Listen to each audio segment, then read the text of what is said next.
South American ফুটবলের গল্পগুলো কমবেশি দারিদ্র্যে মোড়ানো থাকলেও একটা গল্প আছে ভিন্ন। দারিদ্র্যের গল্পে সত্যের কমবেশি সবসময়ই থেকে গেছে, কিন্তু আজ যার গল্প বলা হচ্ছে তিনি এক স্নেহময় পরিবারে বড় হয়েছেন, যার বাবা মা দুজনেই বাইরে কাজ করতেন। খাবারের অভাব তাদের বেশিরভাগ সময় ছিল না।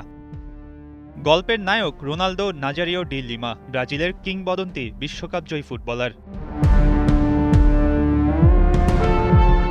৯০-এর দশকে ব্রাজিলের রিও ডি জেনেরিও থেকে ইউরোপে ঝড় তোলা এক কিশোর, এমন এক ফুটবলার যিনি মাঠে নামলেই প্রতিপক্ষ ডিফেন্সে কাঁপুনি উঠত। হাসতে হাসতে সেই রক্ষণ ধ্বংস করে দিতেন। দ্য ফেনোমেনন নামে পরিচিতি পেয়েছিলেন, যাকে ইতিহাসের অন্যতম সেরা স্ট্রাইকার হিসেবে বিবেচনা করা হয়। এদিকে লিওনেল মেসিকে যখন জিজ্ঞেস করা হলো তার চোখে সর্বকালের সেরা স্ট্রাইকারকে, তিনি কোনো চিন্তা না করেই রোনালদো নাজারিও নামটা উচ্চারণ করেন। মেসির কাছ থেকে যিনি এই কমপ্লিমেন্ট পেয়েছেন তিনি মাঠে ঠিক কী করেছেন তা অনুমান করাই যায়। প্রিয় ক্লাব ফ্লামিঙ্গোতে ট্রায়াল দিতে এসে বাদ পড়েছিলেন, তবে যার প্রতিভা আছে তাকে খুঁজে নেয় বিশ্ব। মাত্র ১৬ বছর বয়সে ব্রাজিলের ফার্স্ট ডিভিশনে অভিষেক হয়। ১৭ বছর বয়সে ব্রাজিলের ১৯৯৪ বিশ্বকাপ দলে ডাক পান। দল চ্যাম্পিয়ন হয়েছিল, কিন্তু রোনালদো পুরো টুর্নামেন্টেই বেঞ্চে বসে কাটিয়েছেন। বিশ্বকাপ শেষে নেদারল্যান্ডসের ক্লাব পিএসভিতে যোগ দেন রোনালদো নাজারিও। ইউরোপে এসে প্রথম মৌসুমেই ৩০ গোল করেন। পরের মৌসুমে এসিএল ইনজুরিতে পড়েন। অনিয়মিত হয়েও সেই সিজনে ১২ ম্যাচ খেলে ১৩ গোল করে জেতালেন ডাচ কাপ, আর বার্সেলোনার নজরে পড়েন নাজারিও।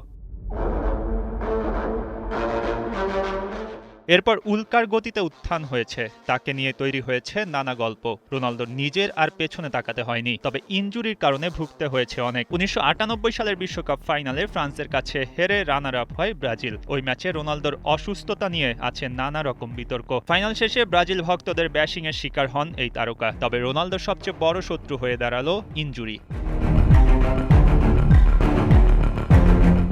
২০০০ সালে এক মারাত্মক ইনজুরিতে পড়ে ১১ মাস মাঠের বাইরে ছিলেন। ২০০১ সালে আবারও ক্রুশিয়েট ইনজুরি। ২০০২ বিশ্বকাপ স্কোয়াডে কি তবে থাকা হবে না? এই প্রশ্ন যখন সামনে, রোনালদো দেখিয়েছেন নিজের আসল রূপ। ওয়ার্ল্ড কাপ খেলবেন বলেই নিজেকে ফিরিয়েছেন। নাজারিওর সবচেয়ে গুরুত্বপূর্ণ অস্ত্র তার স্পিড। সেই স্পিড কমে যায়, খেলার ধরন বদলে ফেললেন। স্ট্রাইকার থেকে হয়ে গেলেন ফিনিশার। ২০০২ বিশ্বকাপে ৭ ম্যাচ থেকে করলেন ৮ গোল। ফাইনালে জার্মানির বিপক্ষে জোড়া গোল করলেন। পঞ্চমবারের মতো আকাঙ্ক্ষিত বিশ্বকাপ উঁচিয়ে ধরে ব্রাজিল।